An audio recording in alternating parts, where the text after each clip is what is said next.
Quechua is the legacy of the Incan Empire, the largest South American empire to ever exist. It is the language of a marginalized people. Quechua is spoken by over 7 million people in Peru today, almost a quarter of the population. But in other parts of the world, a language and culture is so unknown, it's used to act as literally an alien language. Over my dead body. Yes, I bet you have. Despite how prevalent and important Quechua has been historically and continues to be, the language is still hunted. Just like how Spanish colonization tried to snuff out Peruvian indigeneity ages ago, the Peruvian government still sees the language as a symbol of poverty and a dying people. They continue to push efforts to silence the voice of generations of Incan culture through policy and violence. The language is still able to be protected in Peru and the Andean region due to its native people and visitors who come to learn.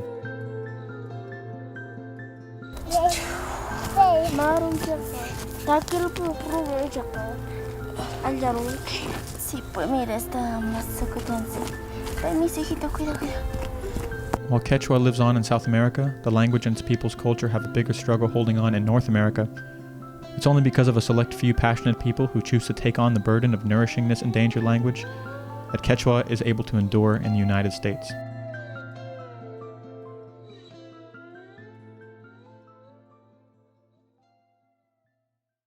So the acronym is Runasimi Outreach Collective. What it means to me is essentially a space for students anywhere to be able to connect around Andean culture. Runasimi is the Quechua language. In its own language, Runa means people and Simi means mouth, but it also means speech.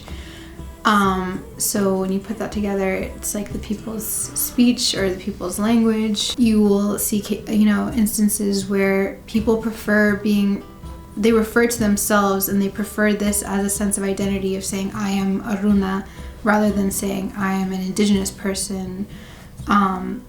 And that just more than anything helps understand that it means human being, it means person, but also from a very specific context in a very specific region. In Runasimi or Quechua, there are no purely verbal constructions such as the verb to like, gustar, for example. In Quechua language does not have a purely abstract construction such as I think, for example. In Quechua it is said, I say. I think it's incredibly significant to have Professor Oli Gonzalez be having this lecture on translation, and also more than anything emphasizing the way that the language is inherently bound up in ideas of both cultural ideas, but also, religious and spiritual. You can translate almost easily a text from Spanish into English, or from English into French, or into German. But the translation from oral language such as Quechua, that implies actually a difficulty. Why? Because we are talking about two different codes. When you talk about things that are this important, there's just this potent energy that I feel gets drawn into the room, and I feel that can happen even on a one-on-one conversation, and I'm really interested in getting that to come into the room and sort of calling that energy in whatever way that makes that happen. Everyone here in this room is here because of you and the fact that you have a speaker. Wow, no. No, it's true. I appreciate. I saw the two of them were also the first cultural heroes. I remember I was listening to a song in Quechua, and for the first time I was able to understand the lyrics, just through listening to it. And that's when I sort of had this epiphany where I was like, well, I can actually do something with this. This isn't just something that I'm having fun with. So I think that was part of what motivated me to join rock. part of what motivated me to things I want to do in the future, like when I return to Peru, to work with indigenous communities, to learn the language better. There are certain words that almost every Peruvian or Bolivian Ecuadorian, I'm sure, will be able to tell you. Things like Inti means sun, is the primary deity of the Inca Empire. For me, it was also always associated to Peruvian identity. I think because I moved to the US at a very young age, I never got exposed to a lot of the stigma around it. There's a lot of racism in South America around indigenous people, a lot of stigma around speaking Quechua sometimes. My dad's side of the family, especially, is from Cusco. They really tend to celebrate indigeneity and things like that. I never really got any of those stigmas growing up. So for me, it was always a very positive thing, something I always wanted and wished I could learn. Never had the opportunity to until I came here. There's a stigma that Quechua is something that's stuck in the past, right? It's something that our grandparents or fathers speak that is not worth being learned because it's not the language of the future. What Rock is trying to highlight in a lot of ways is that Quechua can be a part of modernity. Quechua should be a part of modernity. We as young people should be able to get together and speak in Quechua, speak about Quechua culture.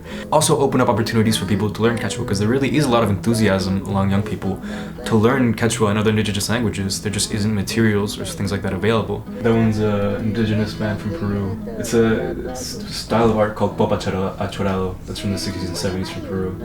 This is a political propaganda poster that highlights Andean culture. He's a Peruvian soldier from the War of the Pacific in the 1870s. It's another painting from the Baroque Cusco school. Those two bulls are called Toritos de Pucará. They're meant to, on Andean households, they go on the roof and they're meant to protect the house. I can't get on the roof of the storm, so they're just at my desk. I think intimate is the right word. It feels very tight-knit. I don't know. It feels a little bit like decolonial praxis to be speaking an endangered, I don't know. The Quechua as a language has been through so much. There's so many ways it's been influenced by Spanish. There's so many ways it's been sort of tried to force to die out and to sort of try to speak it with other young people, to sort of proliferate this idea. This community of Quechua speakers it's something very beautiful, and it's something that I feel very privileged I get to be a part of. I've had some brief conversations with my grandfather in Quechua, and that was something that was very meaningful to me. He was thrilled when I started learning it. He started calling me things in Quechua like Gonzalitui, calls me Niño Chai. We have little conversations in Quechua over WhatsApp sometimes.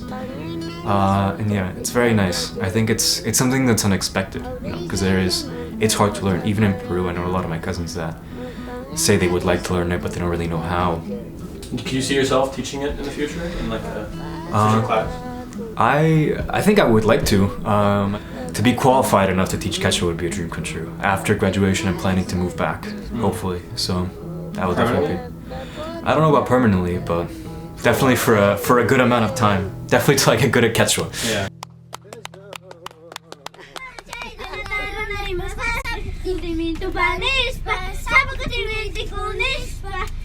Ya,